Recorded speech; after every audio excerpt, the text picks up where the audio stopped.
to be first and foremost just delicious and tasty. And then the health stuff is just a bonus. Like a little pot of happiness, I suppose. A can of happiness is sort of what they thought. They thought, all of this for me. So maybe I would have a word with myself and tell myself to do it faster. Trust yourself then, trust your instincts or that gut feeling. Yeah, exactly. Get a bit more live cultures in you and then it'll give you the bubbly feeling to go. Crack on. Today's guests helped turn humble kitchen experiments into a fizzy drink brand, now that's stocked by some of the UK's biggest retailers. But this isn't just your typical co-founder story. In this episode, we dive into what really takes to build a wellness brand in a saturated market, from scaling fast and rebranding to raising investment without the black book, and balancing it all whilst raising a family. It's a conversation about graft, growth and gut instinct and what really lies behind the label of a brand. Welcome to the podcast, Emma. Hi, thanks for having me. Let's jump back to the beginning, because brewing your drinks at home to then being listed with a major retailer, it isn't just an average Tuesday idea. Like, what was the first batch like? What was the curiosity, the frustration? Was there something that was missing that you felt the industry needed? Okay, so I'm the co-founder of Hip Hop. So there's another co-founder, he's called Kenny. So the very, very first batch, if you like, maybe like the second or third batch, there was a batch of kombucha for Kenny. Kenny's my friend. I had come back from living in America, where I'd really got into fermented food and drink, kombucha, sauerkraut, kefir, all that wonderful stuff. And it just really started to take off over there. And my friend Kenny has some digestive health stuff going on, some tummy issues. So I was like, right, I'm going to make you this stuff, this food and drink, and it's going to help your belly. So I made him some kombucha and then some other things, some sauerkraut and stuff. And he loved them and he loved the flavour and the taste, and it helped his tummy. And that's where the business started. It came from a real need. And then commercially, we looked at what was going on in America and Canada and Australia, and we're like, okay, there's something really interesting here. Yeah, so that's where the brand came from, I guess, with respect to first batches and making it. So I had no idea what I was doing initially. So I kind of self-taught with kombucha, and then similarly with our sodas, we've had to learn how to make those as well. So it's been an interesting ride. Yeah. And what was the moment that you suddenly thought, okay, we've got something real here and we're actually going to build a brand? I guess there've been a few moments in the journey. It's funny because I don't know that we started out thinking that we were going to build a brand and we didn't think, right, we're going to build a soft drinks brand. It was more, we just really want to make these drinks. We want them to be delicious and we want them to be better. And that's our why. And that's always been our why. But the evolution of the brand, although, we were looking at other brands and looking at aesthetic and thinking about what, the position and the tone of voice and all that stuff, but didn't go into it, which maybe we can talk about this later. If I was going to give advice to somebody, I'd go think brand from the start. Yeah. But it was kind of very driven by that. I would say some of the big moments are, some pivotal listings, getting our first listing. There's all sorts of moments, getting our first listing in an independent in Manchester was amazing because it's called Pollen Bakery. It's the best bakery ever. Super cool. They make the most amazing things. And actually they found us on our market stall and tried the drinks. And we're like, wow, these are great. Let's get these in. That was really good. From that to, further down the track, getting a listing in a top 4 retailer. Lots of different moments.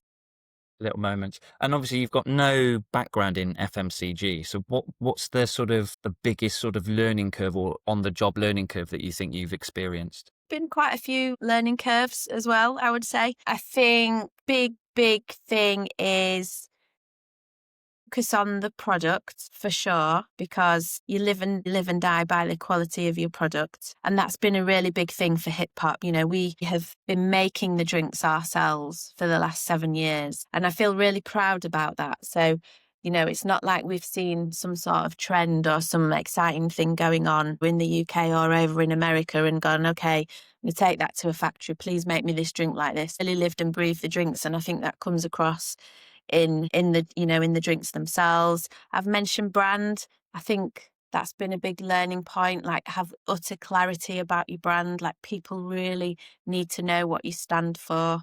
we've just done a big rebranding exercise this year in 2025. And, it's, what is it, June now? That happened in February. It's already making a massive difference because people can instinctively understand who we are, what we're about.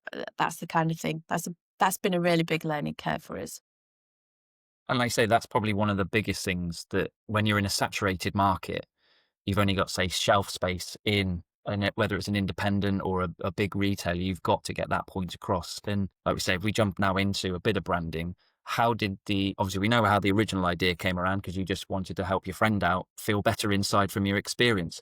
But in terms of the marketing and the branding stuff, you obviously mentioned you've done a rebrand. Were there sort of any early sort of learning curves or mistakes that, now that you've gone through a full rebrand, if you were to do it again, you would do things differently?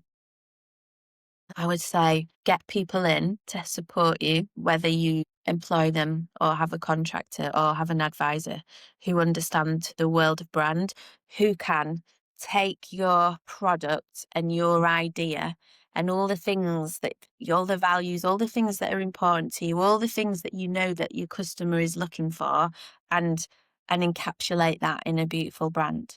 I think that's absolutely critical, like getting that expertise in. And you can do that in different ways. Like I said, I would allocate budget for it. And maybe when you're small and you're growing, you might not be able to, you know, even employ a consultant to do that. But there are lots of people in this sort of ecosystem of FMCG who are really interested and excited to help small brands like us grow, and they want to input. So there's plenty of people you can reach out to and who can give you that sort of advice. That's Yeah. probably one of the other big learnings I would say that we've had in hip hop. Know what you don't know where your gaps are, and go out and find people who can help. Yeah, fine. That's brilliant. And then so obviously very kindly sent some samples down to us to try, and the kids loved them. We really enjoyed them. And one of the questions I've got now is, hip hop for the first time, giving it to somebody, what would you want them to feel or think even before they cracked it open? Because I can share my experience of what we thought and what my kids thought when it got it out of the packet. But did you sort of have that when you were branding? That was the thing, right? When they see the can, when they open the box, this is what we want to try and feel and drive that emotion before they've even tasted it. Yeah, so when you've got customers in a fixture in a supermarket, like you say, I think they've got like 0.5 of a second or something where they're kind of making that. There is a stat somewhere, I don't know what it is, but it's something crazy like that, because everybody's rushing around, aren't they, and trying to do the thing. So what we wanted people to see first of all was refreshment and flavour, because from working with brand experts and understanding how people's brains work in that context, people think flavour and they think refreshment. And especially on an impulse thing, if you're buying your meal deal and you've chosen your sandwich or your sushi box or your sausage roll or whatever it is, and then you're like, right, refreshment. So, with our rebrand, the flavour's very prominent, the visuals are very prominent. It says peach or it says strawberry or it says cherry or whatever it is. So that's what you want to happen. And then when they take the can down off the shelf, 330 ml can for us is a very conscious choice, because that is a very classic can size. That Hmm. 330 ml, that everybody associates that with a can of pop. And obviously, if people are at an impulse chiller, they'll pull it off the shelf and it'll be cold. But if your sampling has to be cold, like it's critical. And because when you pull the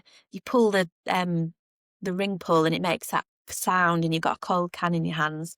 And then for the people who are thinking beyond flavour, then you want to tell them what else it is about your drink that makes it special.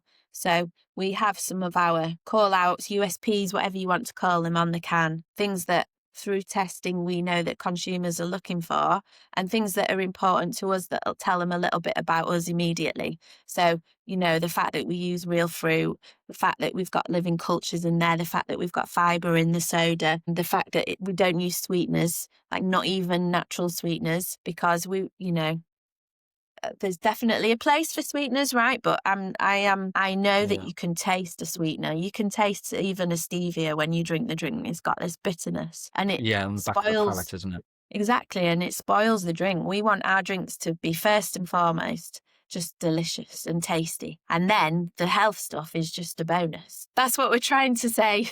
Now it's the test, right? Are we saying that? Well, definitely. When we opened it up, it was like, wow, okay, this is vibrant. It's fun loving. It's engaging. And like you say, we chilled them and then we opened them up and the kids were like, oh, can I try that? Can we try that? So we all had a straw in each and they were sort of trying to say, we're going to test all the flavors and stuff. So they loved it. And they were like, this is good, isn't it, Dad? I was like, yeah, these people have put a lot of time and thought into it. Oh, right. Okay. But it's really, can I have a bit more? It's like, yeah, of course you can. Because obviously now we know it's not got any sugars in it or anything other than natural stuff. They behaved a lot better afterwards in comparison to other brands that they may have had when they've been at parties or stuff. And yeah, it's just a nice flavor for us. And it was just that excitement. So everything you've described is what we really, really had, which was Well, that lovely. Like means a little something. pot of happiness, I suppose. A can of happiness is sort of what they thought. Maybe because it was that sort of size in their hands, they thought, all of this for me. Get a little sample. And that makes But I'm really interested in the reality behind brands because it's all very well having the sort of the glossy stuff that we see in the founder's story or the co-founder's story in Instagram. Obviously, for people then to suddenly maybe see you online and then suddenly see you in one of the top 4 supermarkets, it's not really an overnight success. It happens long before, and you said probably 2016 it started. Can you sort of take us behind the highlight curtain and what's some of the stuff that doesn't normally get talked about in those early stages? Were there any moments of doubt, or is this going to work? Are we going to raise the right amount of funds to get the product up and going? yeah, loads. Is the honest Yeah, answer so to it's that. like a A lot. bombardment of a question. Yeah, yeah, yeah. I think you're right. You know, people will say things. We've had another brand go hip hop. They came out and they're everywhere. They came out of nowhere. That's from another brand, and you're like, no, we did not. This has been quite some time pulling all these things together. And I think sometimes people think that it's like an overnight success. But I know from our brand and some of our peer group brands who are on a similar journey to us, you can see the big chunk of time it takes to, you know, perfect the brand, grow the products, get the distribution. I think for us, you've already talked about the fact that neither, so Kenny, the other co-founder, and I, we don't have a background in drinks, don't have a background in FMCG, don't have a background in, you know, raising funds, investment. So it's been a very steep learning curve a lot of the time, which has been amazing. You know, it is. Otherwise, why we're doing it. Also, at times, it's really challenging, and you're like, oh my God, what do we do?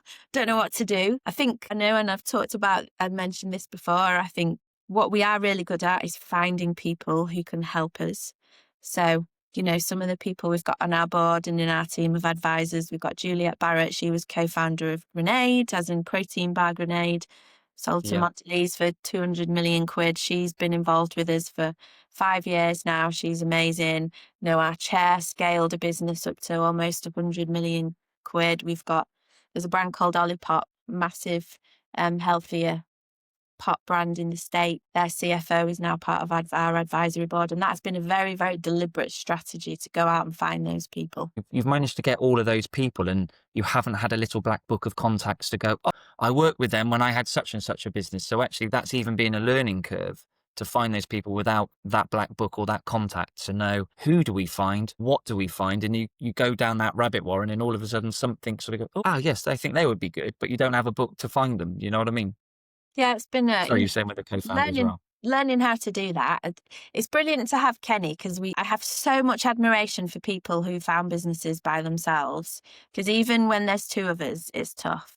And even when there's two of us and we've got a board and other people supporting us, it can be really tough at times. And I suppose what we've done is play to our strengths. And that's another reason why it's, you know, I suppose it's quite lucky that we'd started that and started the business together because we've both got quite different strengths. So Kenny is really good at connecting people, at reaching out to people. He loves that. He loves contacting somebody on LinkedIn and just, or trying, you know, through a connection or ringing them up. He loves that initial sort of reach out.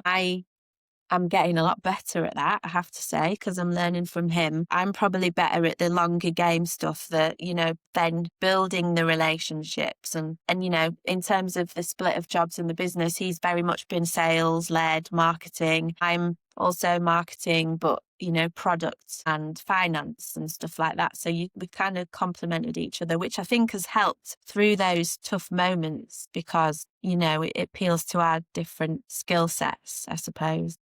And of course, you're all doing this as being a parent as well and a co-founder. Like there's really no rule book on how to show up and be present as a parent, present as a co-founder, swapping hats. How have you sort of personally sort of navigated this?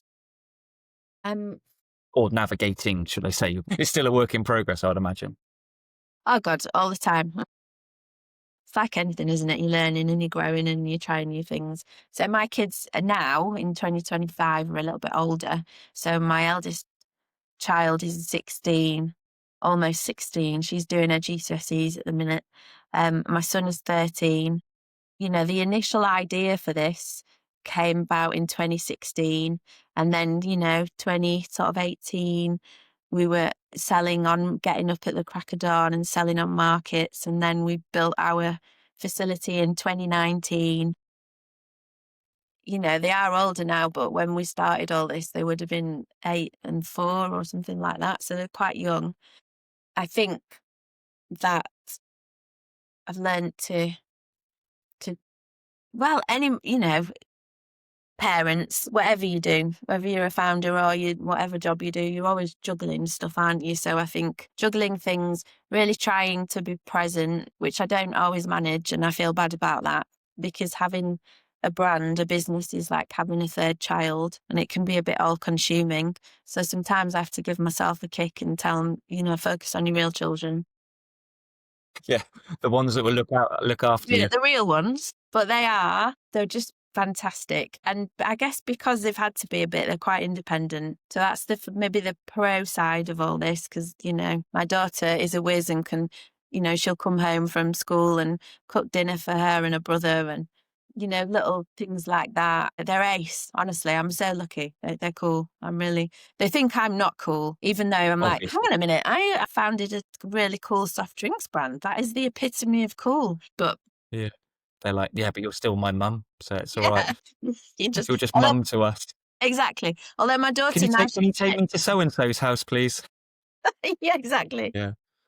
Obviously, we spoke earlier, and you said you had mentioned that being more honest or having more honest conversations about women balancing ambition, parenting, and health all at once. Like it's quite a passion project for you, would you say? Oh, it is. And I think increasingly so as the business is starting to mature and I've got a little bit more time to reflect on stuff and reflect on the journey. I am actually this week, there's an initiative in a community in the drinks industry called Raising the Glass. Raising the Glass is all about supporting, promoting women and allies in the drinks industry. It was set up by a woman called Rebecca Oliver Mooney. Everyone calls her Rom. She's a commercial director at the Co-op, and she's got a podcast, and there are events and get-togethers and meetings and all sorts of stuff to really help women in drinks and allies too, because that's really important. Everybody needs to come together to help women get ahead in the drinks industry. And I've it's been going for 12 months and it's made a big difference to me personally in terms of the way, I think about myself and I think about my voice in the drinks industry and realizing, I have got a voice and I have got things to say and to share that can help people. And actually this week I've just joined the advisory board of Raising the Glass, sort of repping Wow. the challenger brands out there and there are different people, some fantastic, amazing, inspirational people in the drinks industry on the board. So I'm really proud of that because I feel like I can use my experiences to help people and to share stuff and to be quite. I like being It's great, yeah. that. So And having like this, one of the reasons I started the podcast is there's lots of the 1% podcasts where they end up just having a circuit. There's so many people like yourself, like me, and other people that you'll come across that are trying to do something slightly bigger than their field that they've been in. They're pushing the comfort zone, they're pushing the boundaries a little bit more. And I think if there's people that say, if there's a young woman watching this, she'll be able to say, you know what, she sounds a lot like me. I've got this ambition. I've got this. I can do that. Oh, she's doing that as well with 2 young children and starting this and found a co-founder and doing that. Okay, I could possibly do it. It's shedding the light into some of those shadows, which I think is so powerful. And like, again, learning probably from the team that you've surrounded yourself with, you pick up little bits like that. Yeah. What kind of support or relationships have made sort of the biggest difference for you along the way? Well, I think you're right. It's that, was it, if you can see it, you can be it. And that is so true. And I think for me, seeing particularly women in different roles in the industry and having access to them and sharing ideas has made a difference, because if you can see it, you can be it. Yeah, that's so, so true. I've talked about Kenny, the other co-founder. I've learned so much from him. He's a serial entrepreneur, sort of since the age of whatever, 18 or something like that. So I think I've learned from him to take risks and to push the boundaries a little bit. I also know he's learned a few things from me as well. Some key people that have been involved in the business. I mentioned Juliet before. She was with us when we were in the middle of COVID, actually. We had our first meeting with her the week before we went into lockdown. And we were tiny and we just started to get some traction in independent, cafes, and they all shut down and we went online and we had to start again. I think speaking to her weekly and from a similar sort of thing. So she didn't have any experience in FMCG. She was a teacher, actually, I think, in her early sort of career. Wow.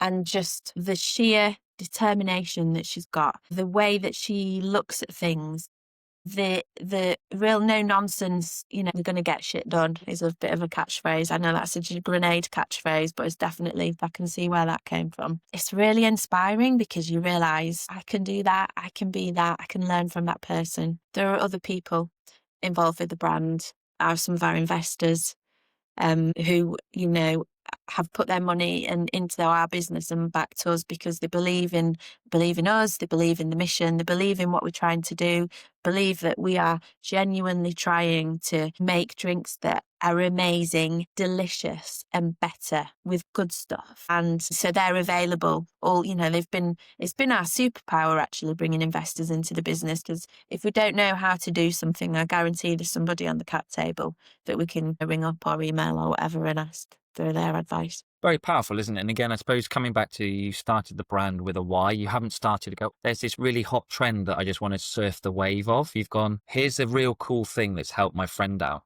And people can buy into that because it's not a gimmick, it's not a quick fix. Yeah. But if you had to go back to day one, or say, let's say when you got the investment or you went on the first stall and had a heart to heart with yourself, what honest advice do you think she would have want to have heard from you, knowing what you know now back then? It's a tough one, isn't it? Yeah. About the brand, haven't I? So build your brand Yeah. from the start, involve people who know more than you, focus on products. I think they're the really sort of key areas I would say to focus on. I would say, it sounds really corny, but just believe in yourself. I think sometimes I have done things that may have got us to somewhere faster because I'm worried about people's perception of me, people's perception of the drinks, or people's perception of the brand. It's only, it's been an evolving journey from there to here. Whereas now I'm a little bit more, devil may care about it. We'll just give it a go. And I think I've learned that from building the business, but it's not been a quick fix. So maybe I would have a word with myself and tell myself to do it faster. Trust yourself then, trust your instincts or that gut feeling. Yeah, exactly. Get a bit more live cultures in you and then it'll give you the bubbly feeling to go. Crack on. And that's again, I think not only do businesses grow financially or exponentially or another avenues open, the founders or the people involved have to grow with it. And I was reflecting on it recently where you think, so certain entrepreneurs or certain business people will get, and they don't necessarily start with the same friend or start with a friendship group, but as they progress, they grow and their friends may see that they change. And I think in order to stay with a business that you want to grow, you have to grow yourself and grow with it and nurture it. So it's not just a numbers or a number of cans sold, number of shops we've gone into. It has to be a personal growth story as well. We've covered a lot of businessy stuff. But surely along the way, there's got to be some comical moments or some "no, we're here" moments. And there's a little story about barcodes and hand labeling. Do you mind elaborating a little bit on that? Oh, yeah. So we definitely learned to be resilient, I would say. I'm Yeah. way more resilient than I was in 2016, that's for sure. Um, we just we're just coming out of COVID and we landed a customer who's got about 25 stores, kind of an amazing supportive customer actually. And I realized, and it was when we just going into proper retail, so you need a barcode. And we'd had them all. This is when we were in bottles and we had, because we've made it's only very recently that we've started to outsource some elements of our production as we scaled. So we've done everything, filling the bottles, putting the labels on, brewing the drinks, everything for the sodas and for the kombucha. And so we stuck labels on through this machine, and it's like one by one by one by one. And anyway, we'd got, I don't know, 1,000 bottles. And I realized that the barcode was too small. And I'd got one of these apps on my phone and I was like scanning it and it wouldn't scan. So I had to get the label. The next set of labels, which did have the right size barcode on there. So I had to cut out all these barcodes. And I realized it the night before we were sending all this stock in. So I ended up with all these trays in my front room, just cutting out barcodes and sticking it on. And Kenny was helping too, and we enlisted some support. Anyway, we went into store and yeah, I mean, and that's an example of if you've not come from the industry, why would you think to check the size of a barcode? The barcode is, anyway, yeah, that was That's a fun. bit of, I suppose, learning as you go along, isn't it? As a founder, not necessarily having a handbook to always refer back to. At step number 3, check size before printing when you're in the Yeah, exactly. middle of doing everything else of being a mum, a co-founder. You know what I mean? It's a lot going on. Were Yeah. there any other sort of moments that you felt sort of at the time totally upsetting or totally frustrating, or having to maybe, I don't have enough resilience to deal with this right now, but you can look back and laugh about now? Other than having a label sticking party in the front room. No, there've been moments where you really want to land a customer and you don't land a customer, and you know that you could deliver so much for that customer, but maybe you've not quite got the pitch right, or maybe they're already connected to another brand and you can't fight against that, or maybe they don't like your drink. There's like a load of different reasons that sometimes is gutting. But what you need to do, and it's that resilience thing again, just pick yourself up and okay, start again, go to the next one. And it might be a no. We've had a couple of incidences where we've got a no, but we've been a bit like a dog with a bone, and then it's come back around and it's eventually been a yes, and then we built those out into really strong customers. So you just got to keep going and testing and tasting. And I know that people love our drinks. Out of our competitor set, if you like, in our sodas, our healthier sodas, in our kombuchas, we've got 10 Great Taste Awards. We've got more than anybody else, and definitely in soda. And so that's because we've really focused on making sure that the drinks are delicious. And now we've got a brand to match the quality of the liquid inside. So now it's just about getting out there, building relationships, getting more and more people to try the drinks, getting people to see that, hip hop really is just really good pop. Might have all these call outs and credentials and amazing ingredients, no sweeteners, live cultures, high fiber, all that stuff is so, so important. But at the end of the day, just a really, really good kind of pop. Product first, isn't it? You've started with your why, and sometimes you do see brands as they grow, they sort of compromise on some of those brand values or ethics. Yeah. And obviously, if you've grown, that's always been because you've started with, I suppose, as they say, started with a why. This is why we're doing it, and that's been your backbone to make these decisions and grow. And like you say, perhaps be a little bit reluctant or hesitant to outsource because you can then keep the core values in house. Yeah, I mean, it took us a long time to find the right outsourcing partner. We have found a fantastic outsourcing partner, actually, who looks after the drinks and loves them just as much as we do. That's taken a long time, and it's hard because you're giving your baby that you've spent all this time making, in the tank from beginning to end, and then you hand it over to somebody else. But it's essential because, we were creaking at the seams. We needed to scale, and actually, it's it's actually the best thing for us because we've spent that time getting the drinks to where they are and making them ourselves. We can hand them over because, and I'm not saying it's not like our work is yet done. We're always testing and trialing and getting feedback. And as we develop new drinks, we'll do exactly the same thing. But what it has meant is now we can really start to super focus on brand, because when you're manufacturing and when you're a brand, you're kind of running two businesses at the same time. And operations is tough. Hats off to people who continue to do that, because it's tough. But yeah, I feel really happy and really excited about the next stages of the business and the growth and what we're tackling and what we're aiming to do now and in the next 12 months and beyond.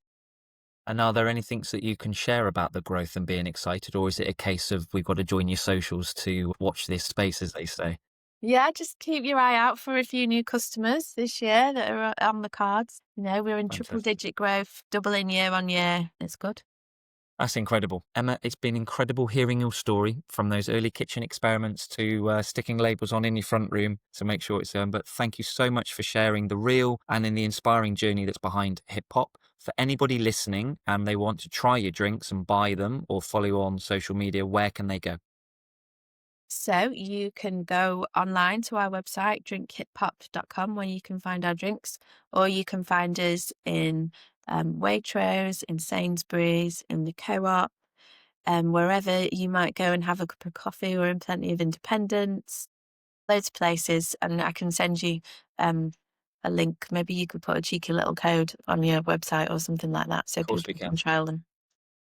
Of course we can. We'll put that in the link, the show notes at the bottom. But Emma, thank you so much for joining us on the podcast today. Thanks for having me, Ian.